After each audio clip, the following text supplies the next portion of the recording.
नमस्कार, संदीप बागड़ी हूँ मैं और लगातार गांव, गरीब, किसान, मजदूरों उन तमाम मुद्दों पर बातचीत करते हैं जो मुद्दे जनता और जन सरोकार से जुड़े हुए हैं। और कुरुक्षेत्र में इस समय मौजूद हैं। हमारे साथ एक ऐसी शख्सियत मौजूद है जो शख्सियत लगातार कुरुक्षेत्र विकास बोर्ड को लेकर के एक गहन चिंतन मंथन करते रहते हैं ताकि यहाँ पर कुछ बढ़िया से बढ़िया किया जा सके। तो मदन मोहन छाबड़ा जी मानद सचिव हैं, बहुत बहुत स्वागत है सर आपका। नमस्कार। सर, जिस तरह की गीता जयंती का जो पर्व है, एक ऐसा पर्व है जिस पर जो अंतर्राष्ट्रीय स्तर से लोग पहुंचते हैं, विदेशों से भी आते हैं और इंडिया से तो आते ही हैं। तो किस तरह की तैयारियां अब की बार यहाँ की ओर से की गई हैं? देखिए, गीता जयंती मार्गशीर्ष की शुक्ल एकादशी को होती है, जो इस बार 4 दिसंबर को होने जा रहा है। और इस अवसर को यादगार बनाने के लिए माननीय मुख्यमंत्री जी के द्वारा 2016 से अंतर्राष्ट्रीय गीता महोत्सव का आयोजन कुरुक्षेत्र धरा पे किया जा रहा है। और जो 30-32 साल पहले एक छोटा सा आयोजन शुरू हुआ था, वो अंतर्राष्ट्रीय स्वरूप आज पूरी तरह से पा चुका है जी।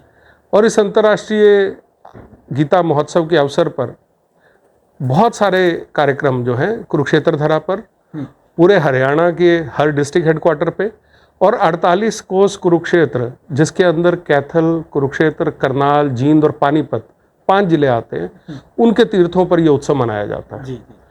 तो पिछले अगर 7 साल से पहले की बात करें, नाम अंतर्राष्ट्रीय स्तर का होता था लेकिन जो व्यवस्थाएं उस तरह की नहीं होती थी। पिछले 7 साल में अगर बात करें, बहुत कुछ बदलाव हुआ है। तो कैसे देखते हैं सर बात को? देखिए, पहले अंतर्राष्ट्रीय उत्सव था भी नहीं है। पहले एक ये स्थानीय स्तर का उत्सव था। जी। पहले जो है इसे उसी तरीके से मनाया जाता था। 2014 के अंदर जब भाजपा की सरकार बनी और माननीय मुख्यमंत्री जी ने पदभार संभाला, तो कुरुक्षेत्र को एक तीर्थ स्थल के रूप में जिस पहचान का ये हकदार है, वैसी पहचान इसे मिले, ये सबसे पहले निर्णय किया गया। और 14 जब सरकार बनी है, अक्टूबर के अंदर सरकार बनी थी, तो पहला महोत्सव तो कुछ थोड़ा सा प्रयास हुआ इसको बड़ा करने का, लेकिन 2015 के अंदर इस उत्सव को बहुत बड़ा करने का प्रयास किया। और उसकी एक सक्सेस को देखते हुए 2016 के अंदर 15 में ही माननीय मुख्यमंत्री जी के द्वारा ये घोषणा कर दी गई कि अगले बरस से इस उत्सव को अंतर्राष्ट्रीय स्तर पर मनाया जाएगा। और 2016 में इसे पहली बार अंतर्राष्ट्रीय दर्जा दिया गया और इसके अंदर बहुत सारे कार्य किए गए। पहली बार जो है बड़े बड़े स्तर के कलाकार यहाँ पर आए। पहली बार यहाँ पर लाइट एंड साउंड का एक बहुत बड़ा प्रोजेक्शन ब्रह्म सरोवर के बीच में लगाया गया। पहली बार जो है जो कलाकार थे, लोक कलाकार थे, वो आधे भारत से, लगभग आधे भारत से जो है यहाँ पर जुटे क्राफ्ट पर्सन जो है, क्वालिटी के क्राफ्ट पर्सन यहाँ पर आए। इस तरीके से, हालांकि देखिए इसमें कोई शक नहीं है कि इस आयोजन को जब 32 साल पहले यहाँ के केडीबी और बाकी लोकल संस्थाओं के साथ मिलकर शुरू किया गया, उनका अपना रोल है क्योंकि एक प्लेटफॉर्म था यहाँ पे। लेकिन इस स्वरूप को दुनिया में पहचान दिलाने का कार्य जो माननीय मुख्यमंत्री जी के द्वारा किया गया। अब की बार बात करें तो किन किन कलाकारों को आमंत्रित किया जा रहा है और मुख्य रूप से कौन शिरकत कर रहे हैं अब की बार जब शुरुआत की जाएगी? देखिए, ये बड़ा अच्छा प्रश्न है आपका, लेकिन इस प्रश्न का उत्तर अभी मैं नहीं दे सकता क्योंकि हमने बड़े कलाकारों की डेट्स मांगी हैं। तो जो मुख्य आयोजन होने हैं वो 29 नवंबर से लेके 4 दिसंबर के बीच में होने हैं। तो इन 6 दिनों के लिए, शाम के सांस्कृतिक उत्सव के लिए, हम बड़े कलाकारों को, जिनकी पहचान है, जिनके देखने के लिए जो है लोग पहुंचते हैं और जिनके माध्यम से गीता का दिया हुआ संदेश जन तक पहुंचेगा, सबसे बड़ा हमारा प्रयास रहेगा कि इसमें अच्छे कलाकारों को हम लाएं और जो जनता है उनकी कला को देखकर गीता की भाव को अपने अंदर आत्मसात करें। जी। तो गीता भागवत में कहा भी गया है, भगवान के श्रीमुख से कहा गया कि न तद्भास्ते न सूर्यो संशाव को न पावका यद गत्वा न निवर्तन्ते तदधाम परमम, कि मेरा जो परम धाम है वो सूर्य के प्रकाश से भी कहीं ऊपर, चंद्रमा के प्रकाश से भी कहीं ऊपर, जहाँ स्वयं इतना प्रकाश है जिसका मुकाबला न सूरज कर सकता है न चंद्रमा कर सकते हैं। उस परम पद, उस परम धाम को जानने की आवश्यकता मनुष्य को है और वो जानना चाहिए। लेकिन इन्हीं संस्कारों को जनाने के लिए और इस प्रचार प्रसार को आगे बढ़ाने के लिए भाजपा सरकार जो है लगातार प्रयासरत है। तो कैसे देखते हैं इस बात को सर आप? क्योंकि हर आदमी की ज़िंदगी में जो आने वाली हमारी नस्लें हैं, उनकी नस्लें संस्कारवान बने, धर्म के बारे में जाने, कितना ज़रूरी मानते हैं आपकी दृष्टि से? देखिए, मेरा मानना है कि हिंदुस्तान में, भारतवर्ष के अंदर धर्म और संस्कृति जुड़े हुए हैं, और जो हमारी संस्कृति है वो देश की एकता का परिचायक है। अगर हम पूरे देश के अंदर देखें कि सारा देश जो है जिन ईष्ट की पूजा करता है, वही देश की मूल भावना में देश की एकता को भी बनाए रखते हैं। और भाजपा सरकार, जैसे आपने कहा कि जब भी वो सत्ता में आती है तो अपने सांस्कृतिक केंद्र, अपने संस्कृति के पक्ष को हमेशा मजबूत आधार देती है।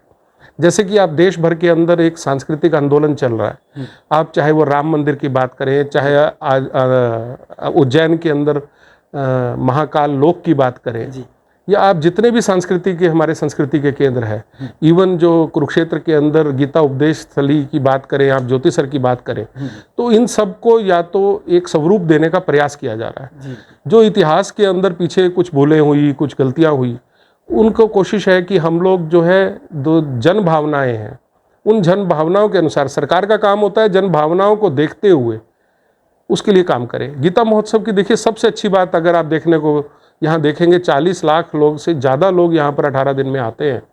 आप हर चेहरा मुस्कुराते हुए देखें जी। तो सरकारों का काम ही यही होता है। और मोदी जी तो ये कहते हैं कि हमें हैप्पीनेस इंडेक्स पे काम करना है, हमें ग्रोथ इंडेक्स पे काम नहीं करना। बिल्कुल बिल्कुल, बिल्कुल। तो वो हैप्पीनेस इंडेक्स पे ही ये सब काम हो रहे हैं जी। और संस्कृति जो है उसके मूल में है। अगर परमानेंट हैप्पीनेस की बात करेंगे तो वो उसके अंदर कहीं ना कहीं संस्कृति अपना रोल निभाती है। तो वार्तालाप के दौरान एक जो अहम विषय सामने आया वो ये है कि जो सरकारें हैं, यानी कि शासक जो काम करते हैं, वो जनता के मुख पर हंसी लाने के लिए, उसकी उन्नति और तरक्की के लिए काम करे, वही उनका सार्थक काम माना जाता है। तो ये आज एक विषय निकल कर, बहुत अच्छी बात है। सर, एक और बात है जो कल ही शायद जो सरकार ने पारित किया है आदेश के, कुछ 5 जो है जिलों को इसकी दृष्टि से, पर्यटन की दृष्टि से और विकसित किया जाएगा, कुछ और नए जो है तरीकों से उनको लैस किया जाएगा, कुछ नया बजट जारी किया जाएगा जिसमें कुरुक्षेत्र भी है। तो कैसे देखते हैं सर इस बात को आप? देखिए, जो 48 कोस परिक्रमा की बात करते हैं, पहली बार 48 कोस परिक्रमा कागजों से निकल के बाहर आई है। उसके अंदर माननीय मुख्यमंत्री जी के द्वारा स्वयं 50 तीर्थों पे, 5 जिलों के 50 तीर्थों पे गए वो, और वहाँ पर उन्होंने स्वयं घोषणा की कि इन तीर्थों की डेवलपमेंट के लिए वो, अभी जैसे मैंने कहा कि ये सब तीर्थ सिर्फ धार्मिक आस्था नहीं रखते, ये हमारी इकोनॉमी के भी पहिए हैं, ये हमारे संस्कृति के भी पहिए हैं, और ये समाज के चिंतन के भी पहिए हैं। तो इन जगहों को विकसित करना ह्यूमन रिसोर्स डेवलपमेंट भी है, अपनी इकोनॉमी को चलाना भी है, क्योंकि आप देखते हैं कि सारी इकोनॉमी तीर्थों के आसपास घूमती है। अगर आप मतलब अगर जीडीपी की बात करेंगे तो भारत की जीडीपी के अंदर लगभग 2 से 2.5% जो है ये तीर्थ जो है अपना रोल निभाते हैं जी।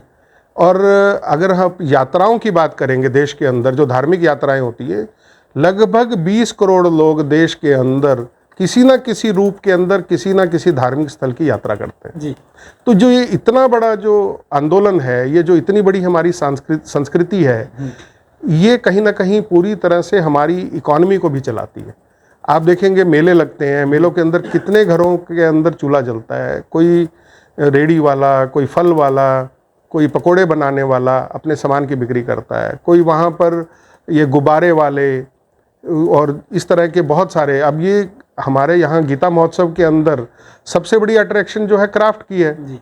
अब लगभग 500 कलाकार पूरे देश भर से यहाँ पर आते हैं, और क्राफ्ट मेला जो लगता है यहाँ पर, उसके अंदर अपनी साल भर की आजीविका को चलाने में यहाँ इस मेले का आनंद लेते हैं जी। अब गीता महोत्सव में सबसे बड़ी जो रोल है वो गीता का, कि हर व्यक्ति कम से कम वो जब आता है तो 10 बार 20 बार गीता का नाम लेता है, क्योंकि वो गीता महोत्सव में आया। बिल्कुल जी। तो यही हम लोग जो मैसेज स्प्रेड करना चाहते हैं, वो मैसेज हम इसके माध्यम से स्प्रेड करते हैं जी। चलो, तो आपसे वार्तालाप करके हमें बहुत अच्छा लगा। क्या कुछ कहना चाहेंगे तमाम जो दर्शक हमारे देख रहे हैं, किस तरह का निमंत्रण देना चाहेंगे और क्या कुछ कहेंगे इस कार्यक्रम को लेकर के आप? देखिए, मैं आपके चैनल के माध्यम से सब लोगों को निवेदन करता हूँ कि जरूर वो एक बार कुरुक्षेत्र जरूर आए जी। और जो ये अंतर्राष्ट्रीय गीता महोत्सव है, इस अवसर के ऊपर जो भी यहाँ पर कार्य हो रहे हैं, जो भी यहाँ संस्कृति का जो ये मेला लग रहा है, इसके अपने अनुभव साझा करें, यहाँ पहुँचें, और गीता के उत्सव को हर व्यक्ति मनाए, ये हमारी धरोहर है और हरियाणा की पहचान गीता से है। जी। तो हरियाणा का हर व्यक्ति इसको मनाए, ये मेरा मानना है और मेरा इस सबसे निवेदन है, और कुरुक्षेत्र आपका स्वागत करने के लिए तैयार है। जी, बहुत बहुत शुक्रिया। तो इसी तरह की तमाम जानकारियां हम आपके लिए लेकर आते रहेंगे। जुड़े रहिए हमारे साथ, क्योंकि हम दिखाते हैं वो तमाम खबरें आपसे जुड़ी हुई जो जनता और जन सरकार से जुड़ी हुई हैं।